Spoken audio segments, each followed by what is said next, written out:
Good evening. At 39, Emmanuel Macron is the youngest president of France since Napoleon. A former investment banker and economy minister who championed tech startups, Macron has never held elected office. Now he's president with 66% of the popular vote, but his party, En Marche, has no seats in parliament. Elections are due next month, and his best hope is to run a coalition government. Plus, he has to deal with the fallout of a cyber attack on his campaign only recently. Even as he's being hailed as the harbinger of a stronger euro, a united European Union and a free market, he faces tough challenges. On Gravitas tonight, we examine what the win means for France, for India and the rest of the world. And Palki Sharma Upadhyay, the top headlines this Monday.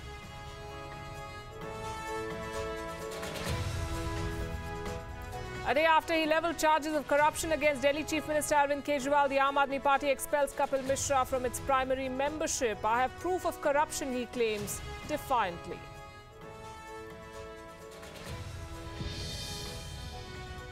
In a first sign of thaw in the Sino-India ties, China's ambassador moots a 4-point initiative to improve ties. Chinese envoy to India says Beijing is open to realigning One Belt, One Road project to India's interests.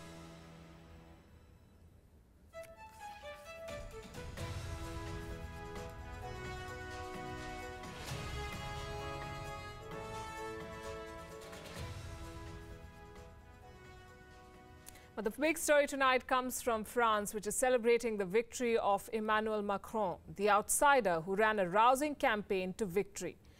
France, though, remains a divided house. Who is this man who defeated the parties which dominated French politics for 60 years, and what does he bring to the table? Here's a report. France has elected its newest president, Emmanuel Macron. An increase in the morality of our public life, a recognition of pluralism. Democratic vitality will be there from day one and will be the bedrock of all I do. Nothing will get in my way. I will act with determination and in respect of everyone. Macron ran on a platform that was neither right nor left, promising to modernize the country and boost the economy. Previously an economic advisor to President François Hollande, the 39-year-old former banker managed to distance himself from the unpopular Socialist Party. Last year, he quit the government to create his own political movement called En Marche. The presidential race is the first election Macron ever ran for. The challenge will be deciding whether to completely break with a system that has been incapable of solving our country's problems for 30 years. Though he has positioned himself as an outsider, Macron followed a well-worn path through elite French universities before making millions at Rothschild investment firm. Still, the candidate seemed to tap into a desire among ordinary voters for wholesale change. I think that it is brave to have created such political momentum, such force of citizenship, something new that is progressive. There is hope for our country. There is hope for a France that is moving towards progress, that is turning towards innovation, towards training, towards pragmatism. We didn't let ourselves be taken by demagoguery, and I think that that is something great. In his personal life too, Macron has broken traditions. Raised in a middle-class family in northern France, the theatre enthusiast fell in love with his high school drama teacher, Brigitte Trogneux, 24 years his elder. Trogneux, a mother of 3, went on to divorce her husband and marry the young prodigy in 2007. Macron's win represents a break from the anti-globalization trend that claimed victory in Brexit and the US elections. The pro-Europe president-elect will now have to reconcile with a France divided over such issues such as immigration, tax reform and social liberties. Joining us this evening on Gravitas, Mandy Clark, our London bureau chief and someone who also covered this French election for us here in WION. Daniel Pagani, WION correspondent with us from New Delhi. And François Gauthier, French political writer and journalist, joining us from Puducherry this evening. Good evening to all of you. We'll also be joined by Padma Rao of WION in just a bit. Mandy, every election is also a battle of personalities. How does the French electorate see this man, 39-year-old Emmanuel Macron, who is going to be their president?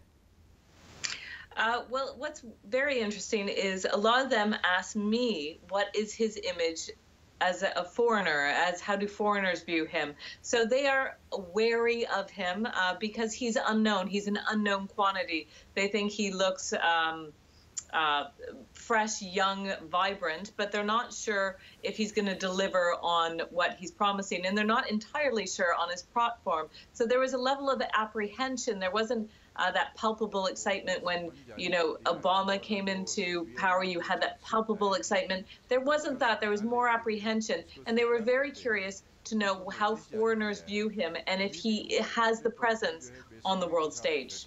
Interesting. As one of the observers put it, he's one of the only two leaders in this world under 40 who has a nuclear bomb. The other is the North Korean leader. So that's one parallel. But François, at a time when Europe has been swept by the politics of populism, here is a man who offered the opposite and won. What does it say about Emmanuel Macron and the country that has elected him? I've always been ready for revolution, for change. I mean, the revolution started in France when they threw down the king, and and it spread to the whole of Europe. So most of Europe was monarchic. So whatever the faults of the French, they like change, and I think Mr. Macron, who's neither left nor right, represent that change. Though he's an unknown entity. His party is a very new party, only 1 year old. But his motto has been En Marche. En Marche in France means moving forward. So I guess, he's got the benefit of the doubt, and people voted for something new, someone young. He represents hope for France. That's an interesting point you made, Daniele. Who is the real Macron?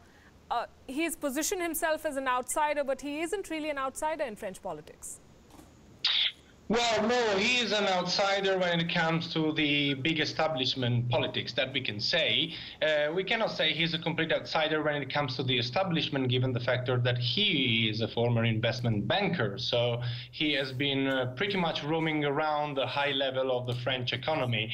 I reckon and I think that his major problem will be the coming parliamentary election, because Mr. Macron has been heavily criticized during his campaign by the left wing, the radical left wing, who saw him part of the same establishment who is considered by them responsible of creating the European crisis. So whatever happens, it will be very difficult, according to me, to unite the front behind him.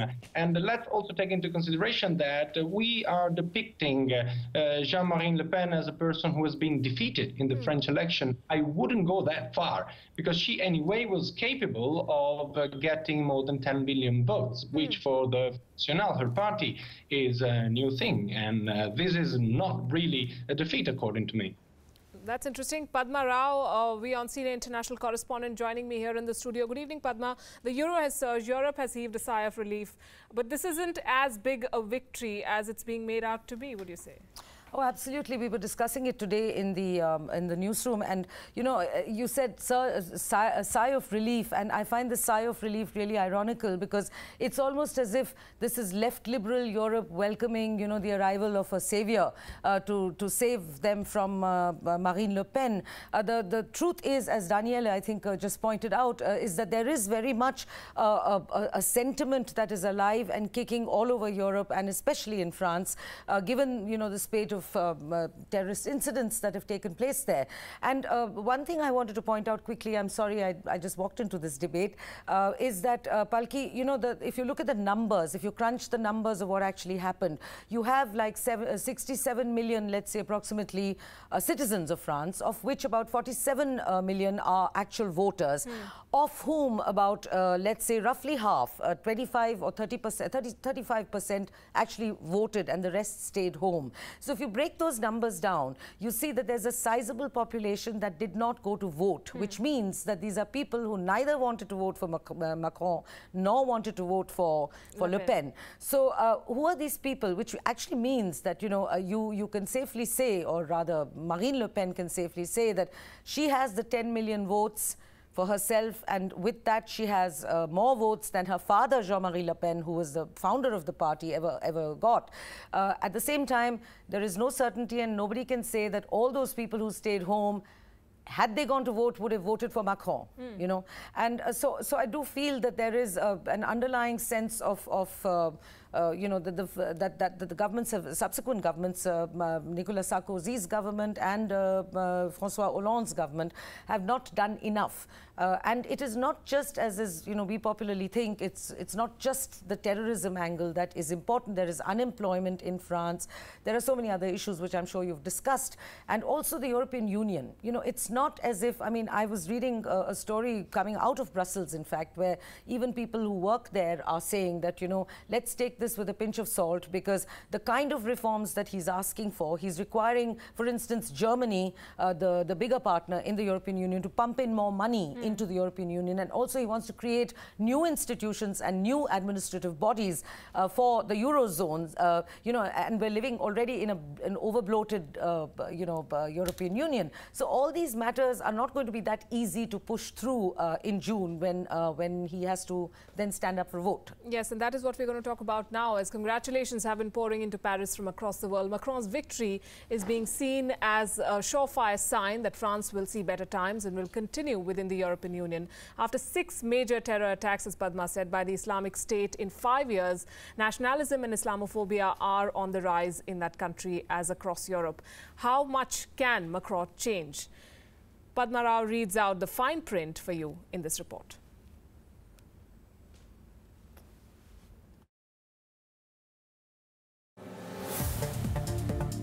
Too outspoken, too critical, too impatient for change. As economics minister in a socialist government, the young man of the boyish looks was the last one anyone would have considered a likely candidate for the country's highest post. But the unthinkable happened and Emmanuel Macron was elected.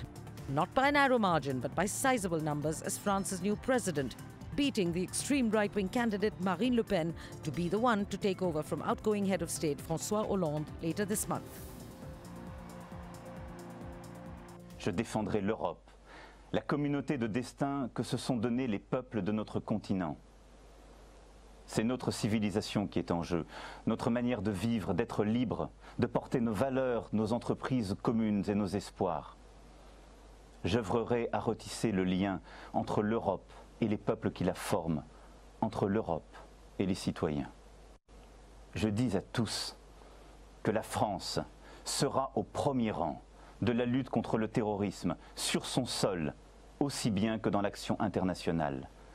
Aussi longtemps que ce combat devra durer, nous le mènerons sans faiblir.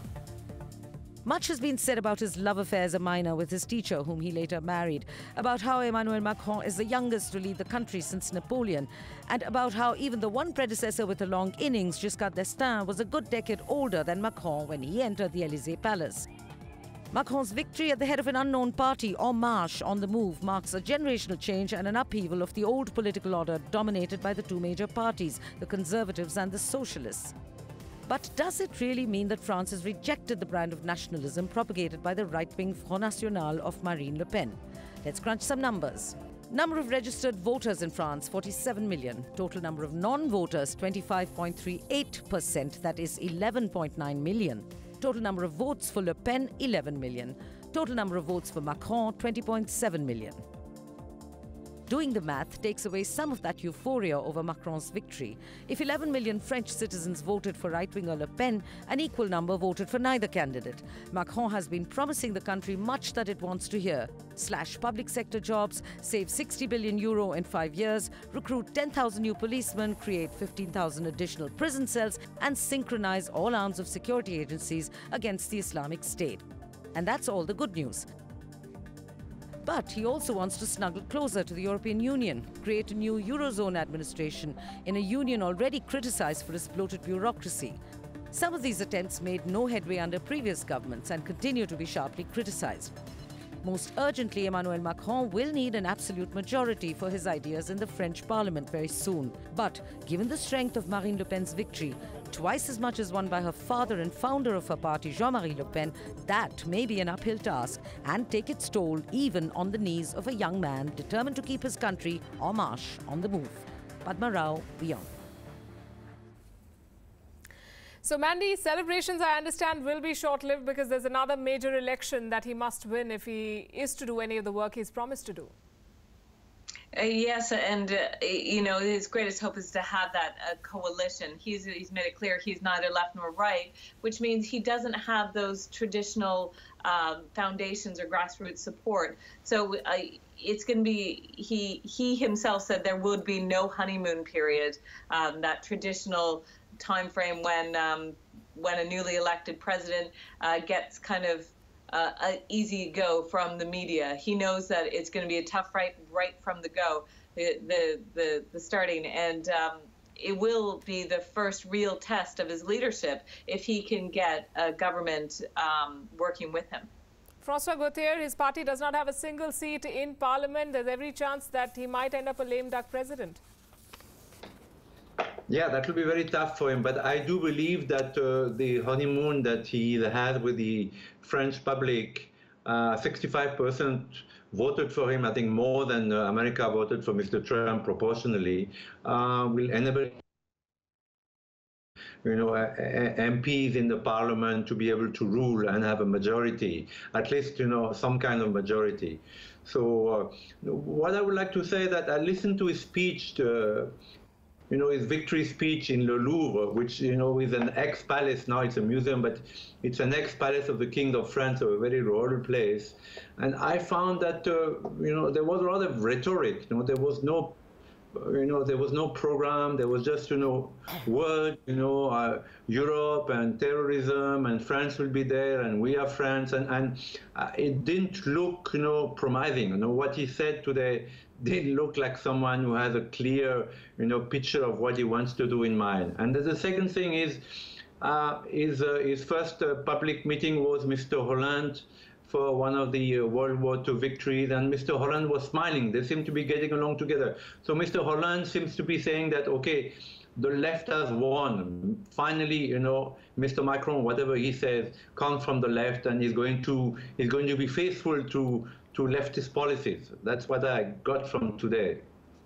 But no, he projects himself as a centrist, and how do the odds then stack up against him as he goes into another very, very crucial election? Yes, I had to smile at what François was saying, because François, if you remember, when he had his victory speech outside the Louvre, he also, it was not the Marseillaise which was sung, but Beethoven's Ode an die Freude, which is the EU anthem. So, that struck me as really odd. I mean, here is someone who wins the French presidential elections, calls himself a centrist, as you said, pointed out, Palki, and yet you have, the top note seems to be more of France as a European Union nation, as its second largest power, rather than a victory in a presidential election in France. So I did find that... His first foreign visit is to Germany, so that's very symbolic, you're right. And he does encourage the waving of European Union flags as much as French flags at his meetings. So yes, nothing wrong with that, but just that, there are, France is not the only country which has Eurosceptics, as you know, Palki. I mean, they're all over the place, including in Germany itself. And Germany is the country around which it's the Berlin-Paris axis, which, people think or are hoping might be revived, especially the European Union, because the idea is to get...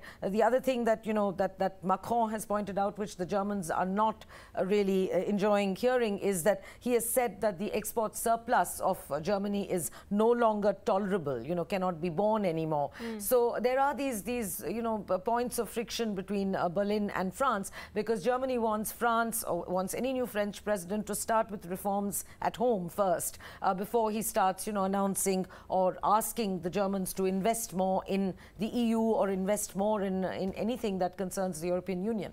Right. Daniele, if I could come to you, Islamophobia and nationalism are two issues that have, in a way, ruled European politics, especially French politics, over the past few months. And that is another major challenge. While Macron talks about diversity, we do not know specifically what his policies are and how he's going to overcome this very vitiated atmosphere.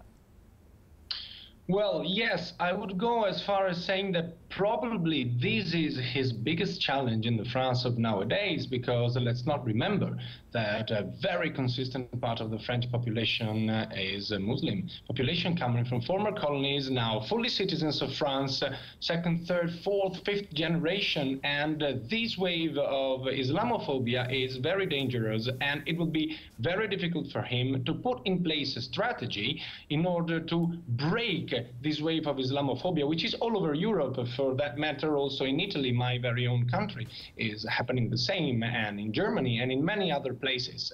So beside the economic part of it, which will be anyway very difficult, and beside managing the relation with Germany, let's not forget that France and Germany are traditionally a little bit rivals when it comes to the European scenario. They never accepted, the French never accepted that Germany is the most powerful nowadays state in Europe, and vice versa when it was different. The biggest challenge will be on the social terrain, because those 11 million people who voted for Le Pen, maybe not all of them, but many of them were surely driven by fear of terrorism, which is becoming a fear of Islam, due to a simplistic way of putting the matter that the right wing is successfully carrying on in Italy. So yeah, he will have tough times, and it will be probably the most difficult thing to let the social fabric cooperate and get back on track on the traditionally tolerant France that has always been an example for all European nations. 11% of the French population is Muslim, so that is certainly a major challenge. We're also looking at... Yes, Francois. Yeah, two things, about Germany and France. I mean, Padma, you know Germany well. The truth is that the Germans work harder than the French, so their economy is doing better. There is no secret. The French, they like to live well. If you see the cafes now, already now in May, all the cafes from 6 o'clock are full of people who smoke and drink, and happy people, I love it, But at the same time, the truth is that the French do not work as hard as the German. Hence, the French economy is not doing so well. Now, the second thing is about Islamophobia. I have a slightly different opinion there. Why Mrs. Le Pen or why Trump have won? I wouldn't have voted for Mrs. Le Pen, but nevertheless, there's a growing dissatisfaction among everywhere in the world, including in India, about politicians who are not, who are politically correct, who don't call a spade a spade. Every time there is an act of terrorism, people say that it's a minority. This is not Islam. This is not the Quran. But actually, those who read the Quran know that it is there because it was written, long ago for a different mentality, different people. It was all right then, but it's not all right today, and it was never reformed like the church, reformed itself. Every religion tries to reform, but the case of Islam, it is not true. So Islamophobia is a real phenomenon. The common people are fed up with the political leaders who do not, want to look squarely at the problem and keep, sweeping under the carpet. And I think this is going to grow more and more and more, and it's going to be more and more difficult to be a Muslim today, even though most Muslims are innocent. Right. But they do not rise collectively to say that these acts of terrorism are done in the name of the Holy Book. And this is the truth. That's of course one point of view. Appreciate that, Francois.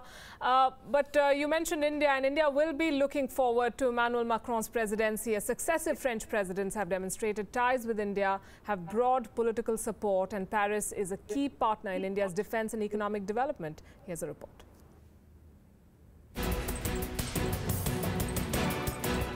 Last January, French President Hollande was the guest of honor at India's Republic Day parade. But ties go back even earlier to 1949, when France supplied mountain kits for the Indian Army engaged in clearing out the remnants of Pakistan-backed raiders from Kashmir. France was the first country to sign a strategic partnership with India. It did not go along with the US in imposing sanctions on India after nuclear tests in 1998. Today, India is building French Scorpion submarines. It is buying 36 Rafale fighters and possibly its naval variant also. The French connection continues to grow. India is contracting to buy 6 EPR reactors of 1,650 megawatts each to be set up in Jaitapur, Maharashtra. India sees France as a key ally, sitting as it does in the UN Security Council. It is a heavyweight member of the Nuclear Suppliers Group, has a high technology industrial base, and is willing to share intelligence and cooperate against Islamist and terrorist groups. Bureau Report, WION. Padma, does this election change the way India and France do business, and what are the key areas that we should be looking at? Well, there's the nuclear, civil nuclear energy deal, and I think that should carry on the way, generally foreign policies do not change with a change of presidency or prime ministership in Europe or unless in the it's United Donald States. Trump. Unless it's Donald Trump. And even there, I don't expect foreign policy to change much. But coming back to France and India, so we have the nuclear deal, then we have the acquisition of the Dassault Rafale aircraft, the MMRCs, which Prime Minister Modi wisely decided to buy across the counter, so to speak, rather than wait for the long-winded bureaucracy to make its way there. And there are, several other areas of cooperation which have been going on for a very long time. So I don't really expect much change there. Even if Marine Le Pen had won, I would not have expected much of a change there. Also, let's not forget, just to, two quick points to get back to what my colleagues were saying, the Islamophobia point. Let's not forget that France is a former colonizer. It colonized a lot of countries in Africa. So most of the immigrants in France already who've been there for several generations are people from North Africa.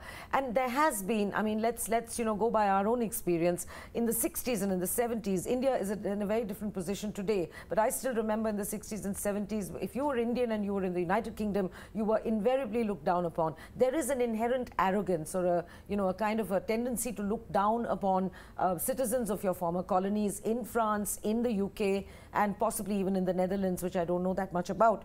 So that is one point. So I don't think, I think there is this impression that right now the Islamophobia has, just come from the onslaught, or rather the arrival of these poor refugees, these people from Syria. I don't think it has as much to do with that as it has to do with something that was latent and, sort of waiting to find a scapegoat perhaps.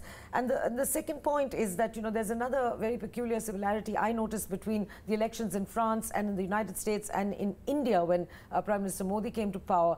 There is, the media around the world tends to be dominated by very liberal sections, almost left liberal. Interesting you say this, because in this case, there were reports of a concerted media attack from Russia against Macron's campaign. That's right. But then there was also a concerted attack against Marine Le Pen and the fact that she took some sort of a loan from a Russian bank, and she was questioned about it repeatedly, and it was made a big issue. So there is this kind of, the media has tried, very much tried, just like the Lutyens media, what we call the Lutyens media in India, to somehow steer these elections, at least in rhetoric and in what they wrote or what they said, to ensure a Macron victory. So this has to be said. It happened in the United States as well, when people argued about the size of the crowds that went for Trump's inauguration. So somehow, the left wing or the left liberals, I wouldn't even call them the left wing, seem to find it very hard to live with, if politics are taking a direction that they don't want them to take. So I think that is something worth noting in all these the three countries I mentioned. Sure. Francois, I know it's a little late in the day to be asking this, but I'll ask it anyway. Who would have been better for India, Le Pen or Macron? Can you repeat that question? Yes. Who would have been better for India? Now we have Emmanuel Macron, and he's going to be the president of France, but would Le Pen have been a better president when it comes to India-France relations? No, actually not. She would have been worse, I think. But I Googled Macron to see if he said anything about India during his election campaign, and the only thing I could find is that when he said that China and India are dumping steel at lower prices and it's an unfair trade practice. So the only thing he had to say about India was not that positive. I want to add, to what Padma said, is that this Rafale deal, it's like 3 years in the making, in the negotiating. Mr. Modi did the extraordinary effort when he came to Paris to say, I'll buy them cash. And still the French, there is no sign that the deal has been struck. So I know that, Indians can be difficult negotiators, but I think France doesn't make a necessary effort, to woo India. India is a country to be wooed, I think, because India is a huge market for France. France, has good technology and infrastructures, it could offer a lot to India, but France doesn't make the effort. There's that arrogance that Padma talked about, And it is there, you know. I have seen so many French presidents come to India, you know, from Mitterrand to Chirac to Sarkozy, you know. They come, you know, they spent, I mean, Mitterrand spent 4 days. He's the only one who took time. He went to Calcutta, he went to Bombay, you know. He took time to see India. But, you know, Chirac took 3 days. Now, Sarkozy comes, you know, 2 days. Holland comes 1.5 days. How can you understand such a complicated country, such a vast country as India, you know, if you spend 1.5 days and you think you have understood it all? I remember that Strauss, you know, the one who was caught in New York with a mace. He told us, you know, we were foreign correspondent. He told us, you know, oh, I have understood everything about India. He was there for 2 days, the guy. So there is an arrogance, you know. I think the French need to make an effort, you know, and spend some time in India and look at the market, because it's a huge market, you know. Let's face it, you know. Now you in Delhi, you see every second car is an Audi, a Mercedes, you know, a BMW. The French are not selling the luxury cars. They have luxury cars, Citroën that the French president uses, Renault. But, you know, they sell second-hand cars. They said, you know, this Renault, you know, the end of the, you know, so they're not making the effort. That's what I wanted to say. Right. And we're also looking at how this election result is going to impact, if at all, other elections in Europe. Mandy, very quickly, how does Britain see this result?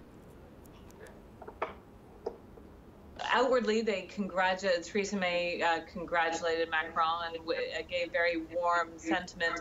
But the concern is he has said publicly that he wants to get some of those banking jobs that are firmly in the City of London. He wants to bring them to France when Britain Brexits. What Theresa May is doing with Macron, who's seen, especially in Britain, as a very pro-European Union, she's saying she's using it part of her campaigning. Today, she says, we've seen that Macron's one, I need a stronger mandate, so my negotiation team can be tough, because they believe, at least the media here, are portraying Macron is going to be a tough negotiator when it comes to the Brexit negotiations. The Conservative Party is pushing that agenda, saying Theresa May has to hold the premiership so she can be the one who's doing the negotiations. So they're using it as part of their campaign strategy for the British elections that's coming up June 8th. Right. And Daniele, this is an election year for many countries in Europe. Germany is coming up next in September. Is this result going to influence voters in other countries in Europe?